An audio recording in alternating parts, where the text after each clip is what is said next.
Welcome to JTV News. I'm Mino Soman. Thank you for joining us. And here's a look at what's coming up in this newscast.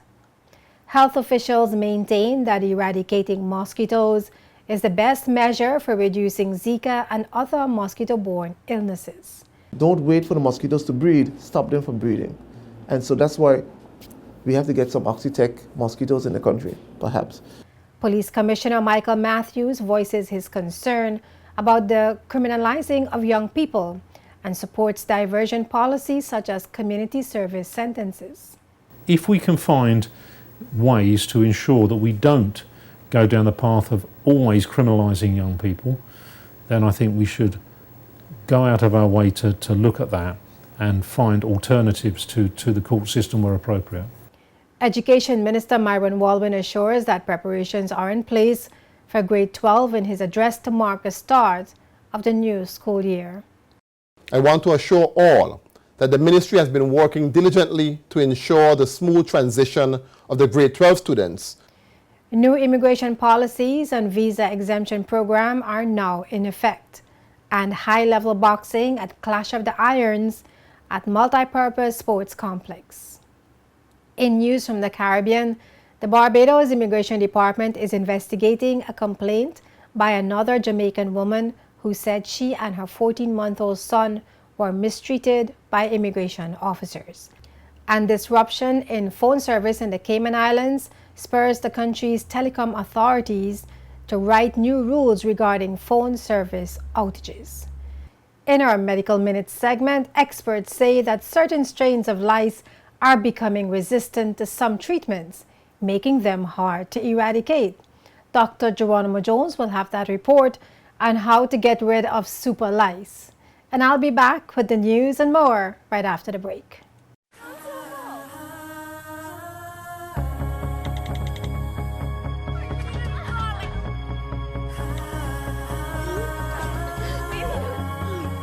This is us.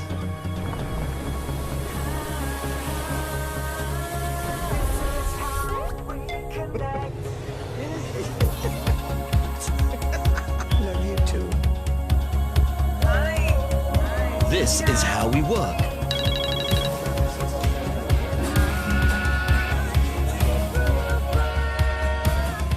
This is how we play.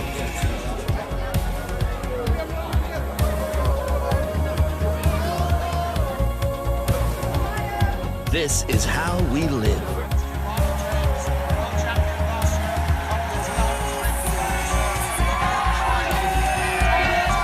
This is us. This is how we flow.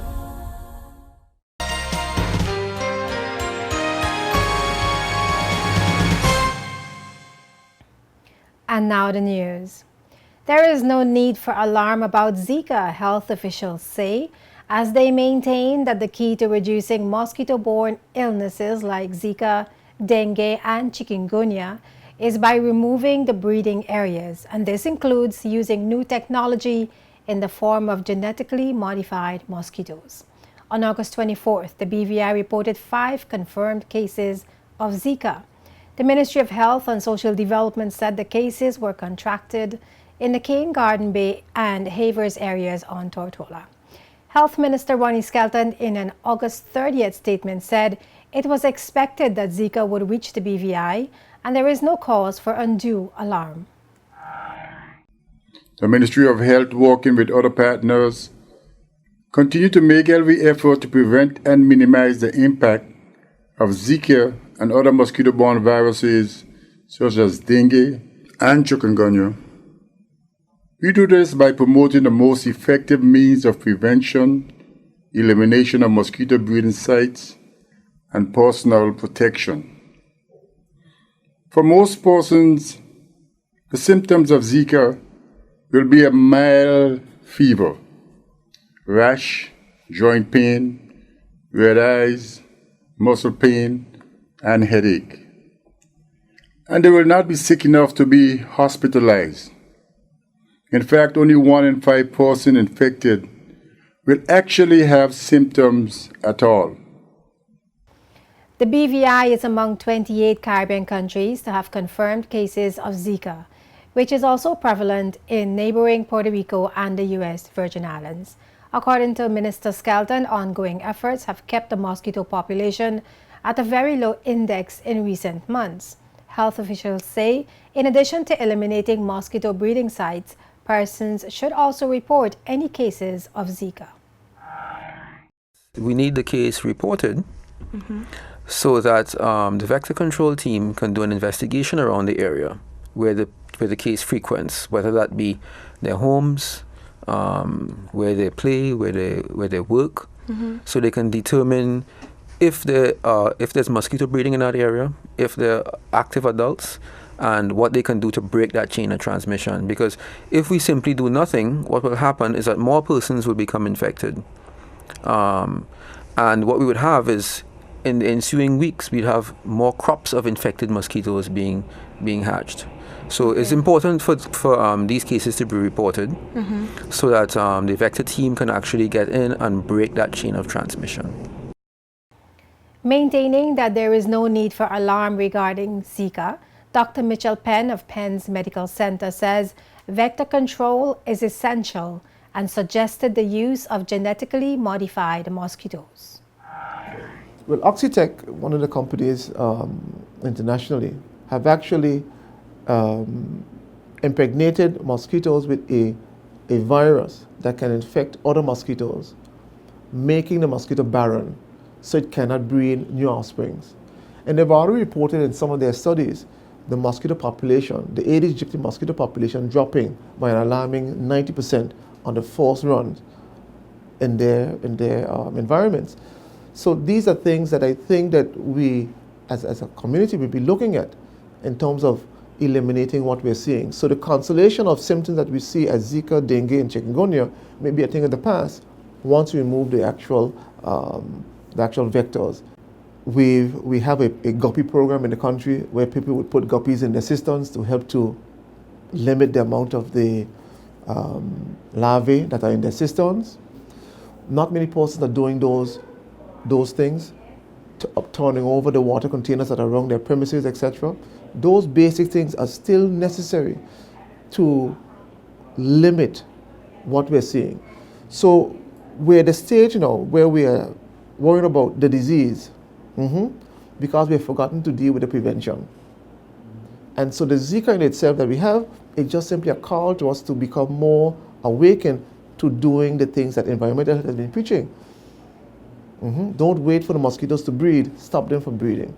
And so that's why we have to get some Oxitec mosquitoes in the country, perhaps.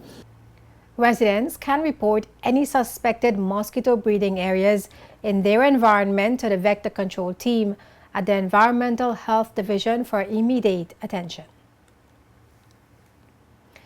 It is not clear whether government will go to the House of Assembly to reinstate the recent increase in alcohol customs duty.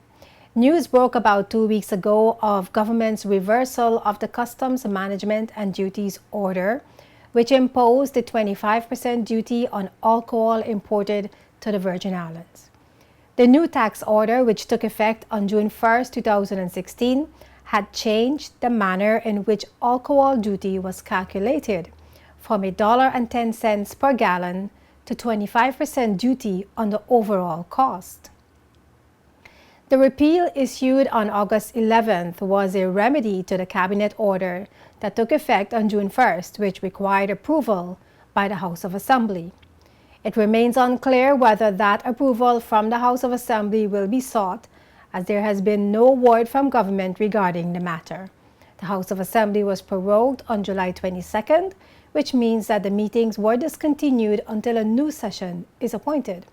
And up until our news time, no date had been announced for House of Assembly meetings.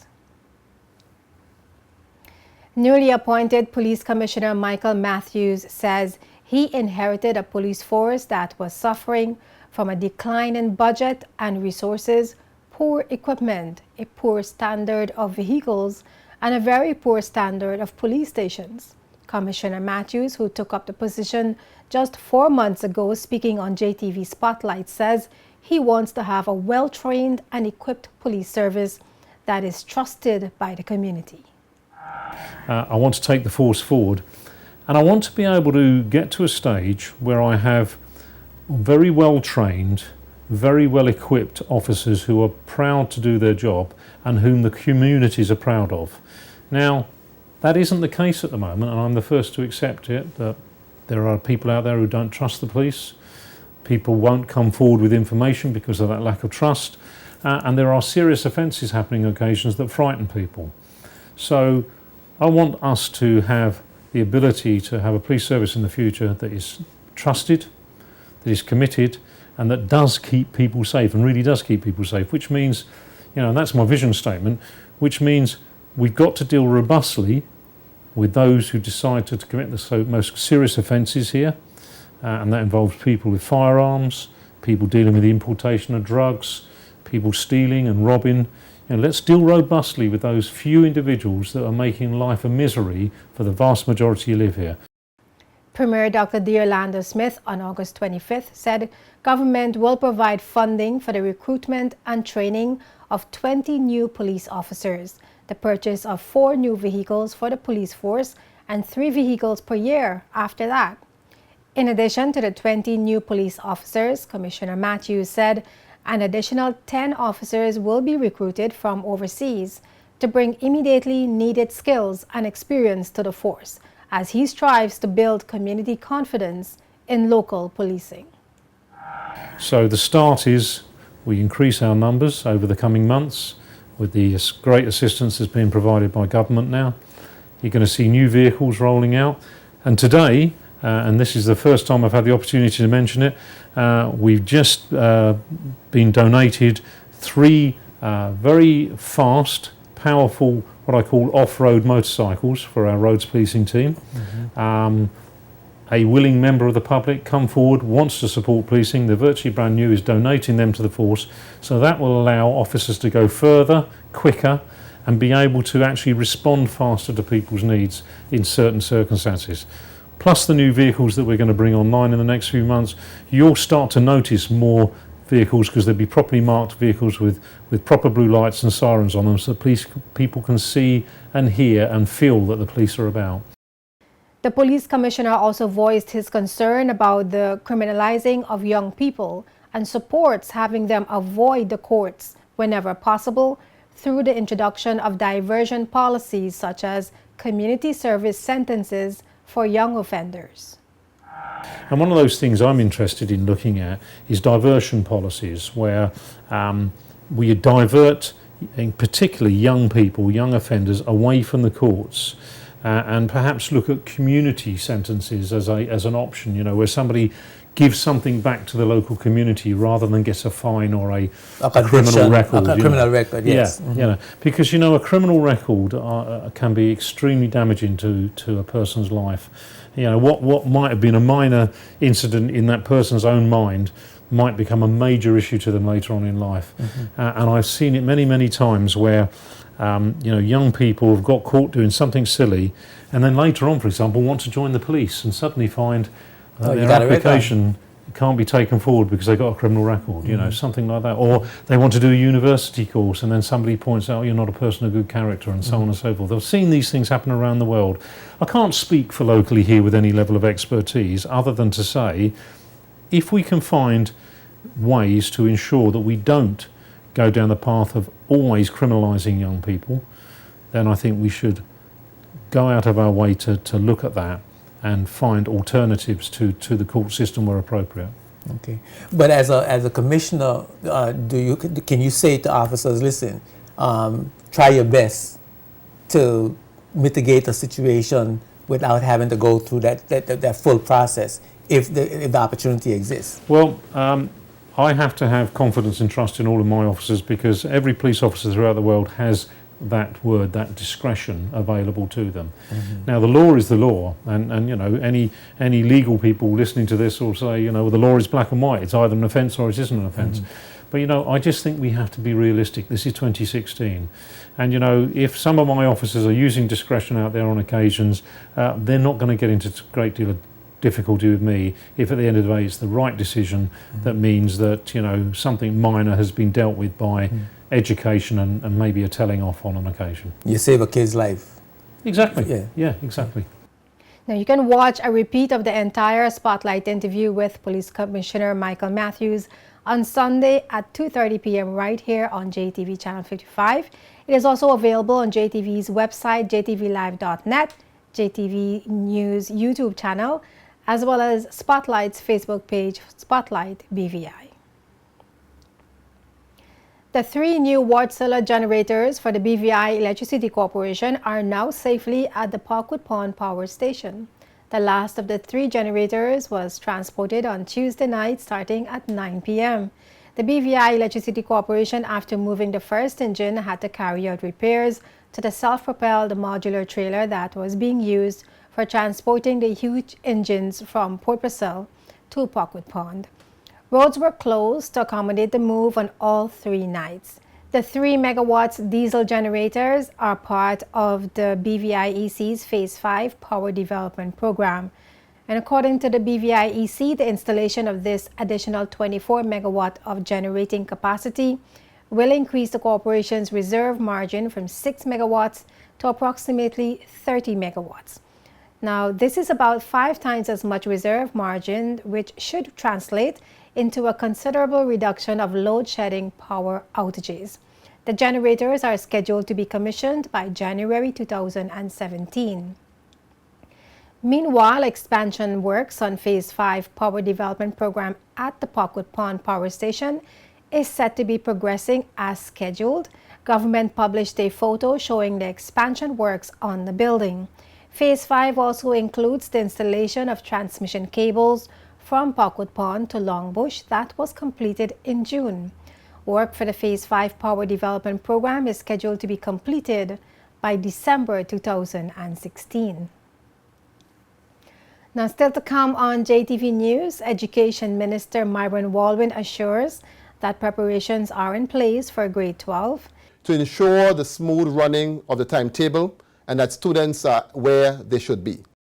And Iron Fist's Julian Brown gets a TKO decision at Clash of the Iron Boxing.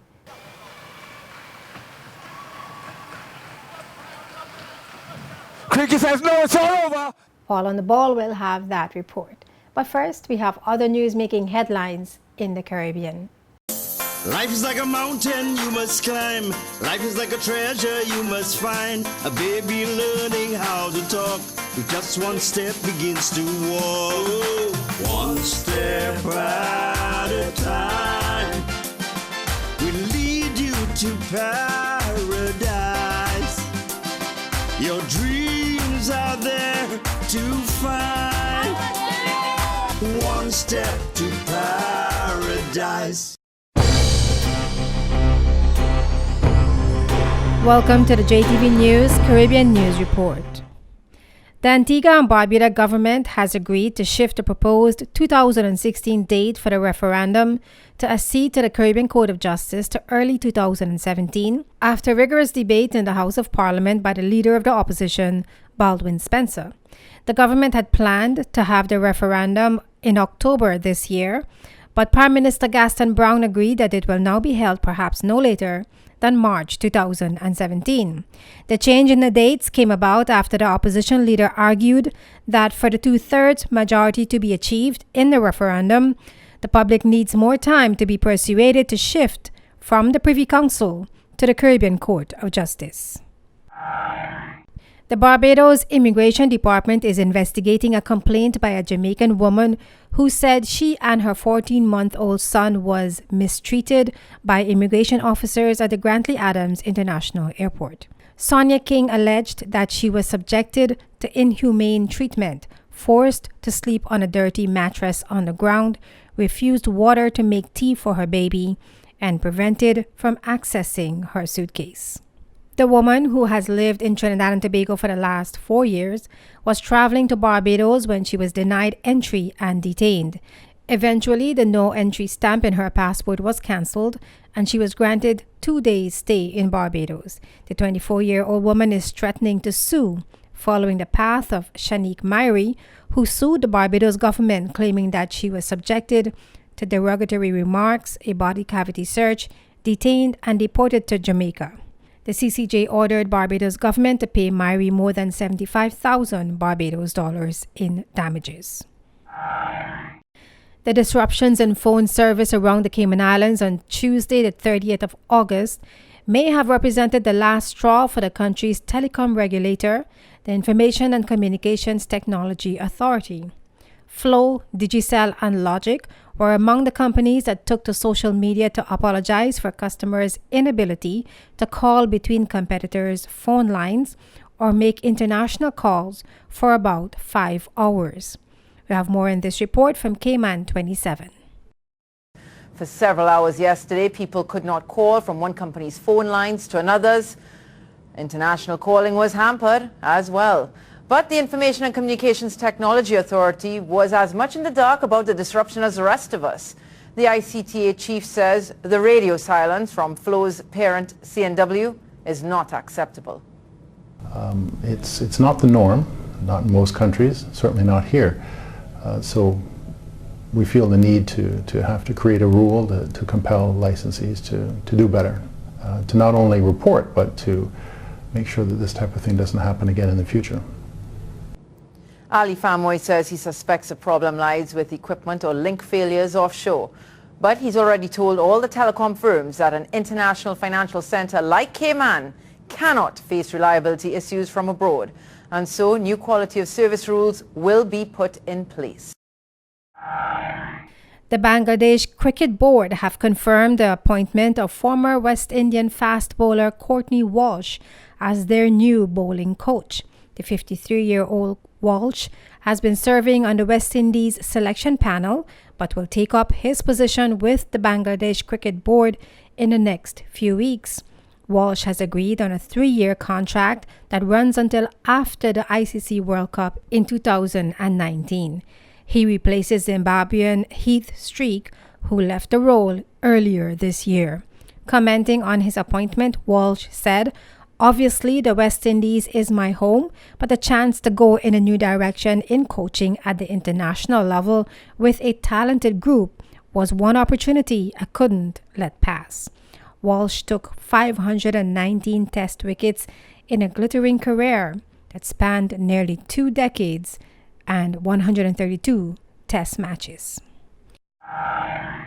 And JetBlue made history on August 31st when it touched down in Cuba, becoming the first U.S. airline to operate a commercial flight between the two countries in more than 50 years.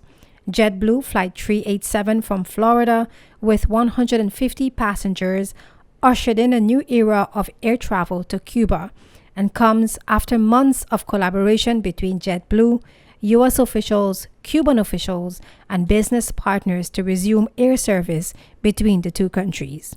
The occasion marked not only the first U.S. scheduled commercial flight since the 1960s, but also the first time an American carrier has operated a scheduled commercial jetliner between the U.S. and Cuba.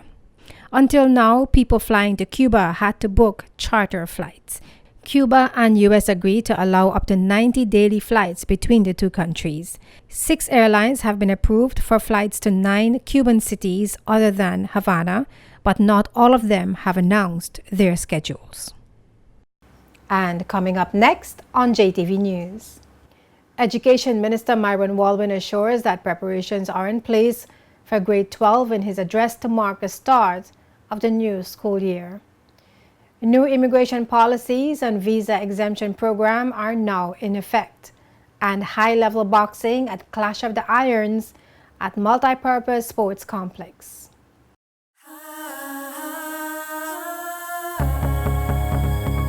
This is us.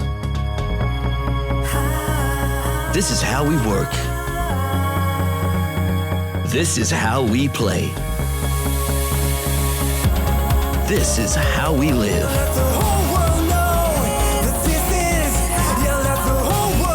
This is how we flow.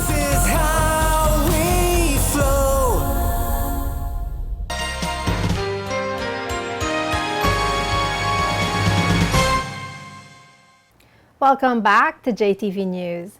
Minister of Education and Culture Myron Walwyn issued a statement to mark the start of the 2016-2017 school year. Minister Walwyn acknowledged that the public education system has gone through significant changes over the past 5 years and listed a number of improvements to be implemented.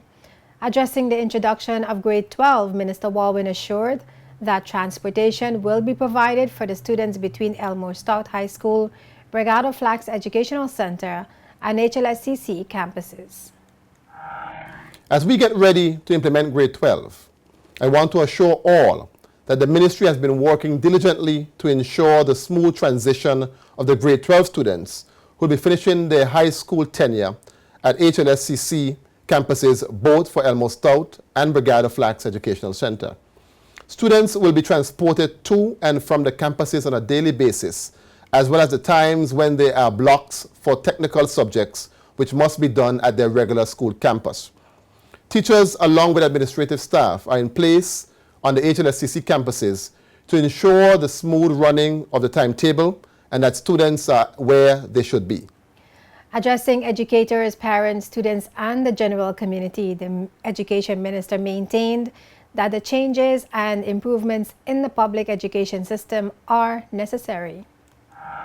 Over the past 5 years, our public education system has gone through significant improvements, from the introduction of economically and culturally significant subjects, such as financial services, tourism, civics, and the like, to the requirement of all students to sit the Caribbean Examination Council CSEC examinations, the introduction of CAPE at grade 12, the discontinuance of the primary school leaving exams, to the change in nomenclature from class and forms to grades. These improvements have not been easy for us at the ministry to make, but we recognize after surveying what was happening in the rest of the world, looking at the availability of opportunities for young people right here at home, their experiences on the job and at universities abroad, as well as the desperate need to better prepare our people to be stakeholders in the development of the Virgin Islands, we maintain that those improvements were necessary. According to Minister Walwyn, professional development sessions continue for all teachers and principals through summer professional development program, and the ministry is working to integrate the use of technology in the education process. He said key stage testing will also be introduced at various grade levels. Key stage assessments were held in June for grades 4 and 6 students. As part of this assessment, we intend to introduce the CXC Caribbean Primary Exit Assessment and the Caribbean Certificate of Secondary Level Competence as the key stage assessments for grades 6 and 9 respectively. These two assessments will give us a regional bar by which to gauge our students' readiness locally and internationally. I caution, however, this is not a reintroduction of common entrance examination. It is an assessment to determine where our students are in their development to help both teachers and parents understand how they need to continue working with the children to enable their success. Minister Walwyn said this academic year will be guided by the theme, Care for Me, Teach Me, I Will Learn, while providing young people an improved level of education that is comparable with any modernized economy. Minister Walwyn's 18 minutes address on the number of other topics can be seen here on JTV Channel 55 throughout the week. Students across the Virgin Islands will add the Territorial Pledge in their daily routine beginning this school year. The Territorial Pledge was approved by the House of Assembly in June this year. Minister for Education and Culture Myron Walwyn, when he introduced the pledge, said it is designed to provide a constant reminder of what it means to be Virgin Islanders, to cherish the legacy and preserve the essence of Virgin Islands for generations to come. I pledge to my country, the territory of the Virgin Islands, to encourage national pride and dignity, render patriotic service, promote justice for all, be true to God, and remain dedicated to these Virgin Islands. As public schools resume this month, students will recite the Territorial Pledge right after singing the Territorial Song at assemblies and in some schools every morning. The Territorial Pledge will also be recited at various school functions such as graduation ceremonies at the H. Lafferty Style Community College and Territory Day celebrations. The BVI's visa exemption program and new immigration policies regarding persons seeking employment in the BVI took effect on September 1st. The visa exemption program allows persons requiring a visa to enter the BVI without a visa once they already have a UK, USA, or Canadian visa. This initiative was in fact one of the recommendations that was discussed and came out as a result of the McKinsey study and the subcommittees that had been established as a result of those recommendations as government seeks to implement the recommendations. And one of the things that we recognize is that in terms of our local visa policy, there are a number of countries that are required to have a visa to come to the Virgin Islands. In doing so, they have to go through a process where perhaps they have to get the background checks, etc., and all that is required for that. We thought that it would further facilitate or attract the business environment, the investment environment, if we were to engage in a policy that sought to utilize an existing policy, which is the use of persons who have the US, UK, and Canada visa. Essentially, those persons would have gone through a process that we are satisfied would be able to not replace, but to be able to facilitate those persons coming to the Virgin Islands. Now, it's not a broad blanket. It's just for those countries that required a visa to come to the BVI. So now we're talking about those persons who have a US, UK, and Canada visa. They will be allowed to come to the Virgin Islands on the basis that they have those visas. Those visas would have had to have been 6 months old, and the visits would have had to be for a period of 6 months. Newly appointed Acting Chief Immigration Officer Geraldine Ritter-Freeman said the visa exemption program is part of the labor and immigration reform efforts to further streamline entry into the BVI and facilitate economic growth for the territory. The visa exemption allows entry for business, tourism, and other related matters except work. And beginning September 1st, changes made to the immigration and passport regulations will allow the Chief Immigration Officer to grant a permit for persons to remain in the territory for the purpose of seeking employment. In terms of the Immigration and Passport Ordinance, it says if you're changing jobs or you're changing status, essentially what you would have to exit the country and you'd have to return with a new status. And in those cases, or if you're residing in the territory and you want to now seek employment in the territory, again, that is a change of status. So the policy was to ask persons to exit the territory and to return on their new status. With this new policy that we've established that we're going to force on September 1, essentially the existing policy remains for persons who have been here for under 5 years. Persons who have been here for 5 years and more, they would not have to leave the territory. They'll be allowed to stay in the territory. They'll be granted a permit while seeking employment. However, it will cost them $250, a minimal fee of $250. When you think about the costs for persons to exit the country, establish themselves somewhere, to return, in some cases leaving property and family behind, we thought that this policy would have definitely been one that would that those persons who have had that experience would find very beneficial. Persons who are granted permission to stay in the BVI while changing jobs will be given a period of 90 days to seek employment in the first instance. The Chief Immigration Officer will look at each case to determine whether persons can benefit from the new policies. And Jamaican native and BVI resident Julian Brown, also known as Iron Fist, is still celebrating after securing a third-round victory in a boxing face-off dubbed Clash of the Irons. His visiting opponent from Jamaica, Miguel Iron Dog Ray, received a knockout punch in the third round and declared that he wants a rematch. Both men had gone into the Clash of the Irons at the multipurpose sports complex on Tortola, oozing confidence about their chances. Paul on the Ball has more. It was boxing at the highest level on Wednesday night when the Iron Fist's Julian Brown met up with Jamaica's Iron Dog Miguel Ray of the Cruising Gym for the middleweight title of the British Virgin Islands in 10 rounds of vicious boxing. The event was named the Clash of the Irons, and it was the BVI's Iron Fist, Julian Brown, who got a technical knockout decision over Jamaica's Iron Dog, Miguel Ray, when the ringside referee, Mr. Milton MacDonald Creaky, waved off the fight after a minute and 26 seconds of the third round.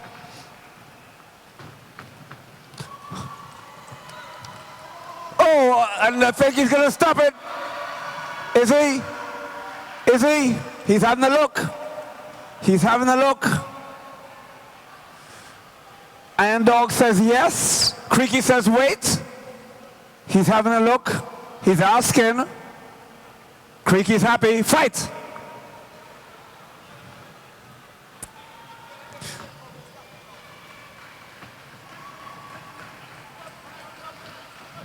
Creaky says, no, it's all over. It's all over. It's all over. Iron Dog is not happy. He's not happy. It's all over. Give him a round of applause, ladies and gentlemen. Your winner by TKO from the Izzles, Julian Brown. The date will be set. You will hear the next date, possible next week, probably, in the next show, because I'm so anxious to put this dude to sleep. He has a lot of talk, you know. When I saw him on YouTube, I'm like, where did this guy rise up from? Where did he came from? You know, I never heard about him. Everybody always hear about Iron Fist. So I'm gonna show this dude who Iron Fist really is. I'm gonna fix his business for him. Probably retire early. Never. You know? So don't mess with Iron Fist. Bring it. Don't mess with Iron Fist. The dog is ready. He's in trouble. He's in You're big gonna trouble. be in trouble. I'm gonna smile and knock this dude out. I'm gonna be serious and knock you out. I'm gonna This smile. ain't no fun when I'm you're in gonna the ring. stand over him just like Ali and look at him on the ground. Yeah. Wishing. In other bouts that evening, the BVI's Romario Morgan got a split decision over Shiloh Dawson out of Birmingham, UK in 3 rounds.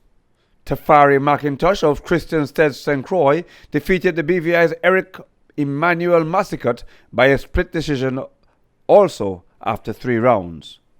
And Yakita Oscar out of the Cobra Gym in Fort Road, Antigua and Barbuda defeated the BVI's Shamari Shinnery out of the Lion Spirit Gym in Just Van Dyke by a 3rd round technical knockout.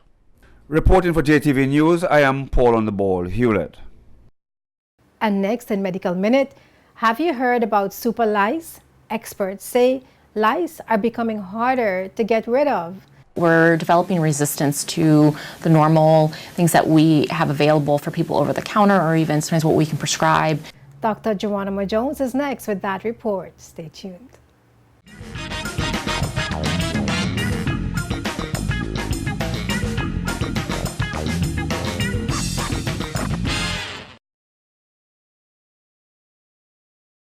Eureka, located in the British Virgin Islands. Come, discover Eureka Medical Clinic, which provides the most complete medical services in the Virgin Islands.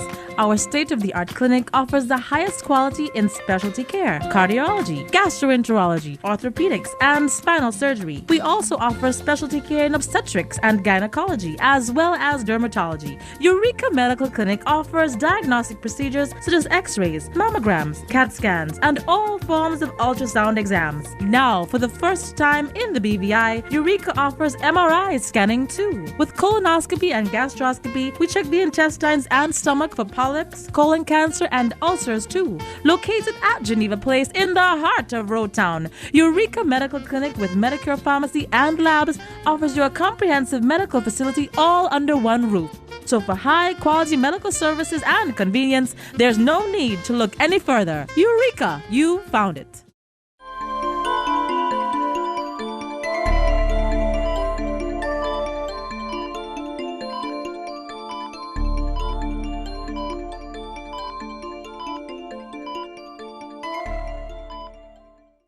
For many people, hearing the word lice is enough to make them start itching. Unfortunately, infestations of head lice are common. The Center for Disease Control and Prevention estimates that 6 to 12 million infestations happen to children between the ages of 3 and 11 in the U.S. each year. And according to the Mayo experts, certain strains of the lice are becoming resistant to some treatments, making them hard to eradicate. When it comes to lice, the ick factor is huge, especially when you think about the hard-to-eradicate super lice. It can be a really challenging problem. Mayo Clinic family medicine Dr. Summer Allen sees many kids with lice. She says super lice are strains that are resistant to some treatments. We're developing resistance to the normal things that we have available for people over the counter, or even sometimes what we can prescribe. Dr. Allen says if your child brings home lice, make sure to check all family members just in case.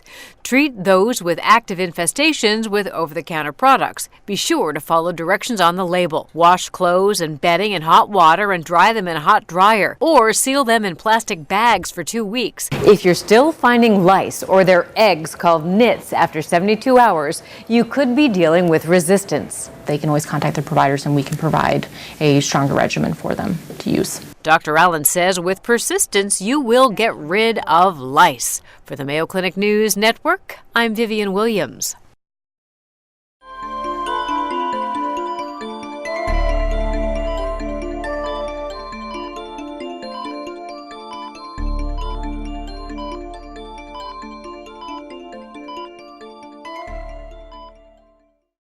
Before we go, a brief look at the main headlines.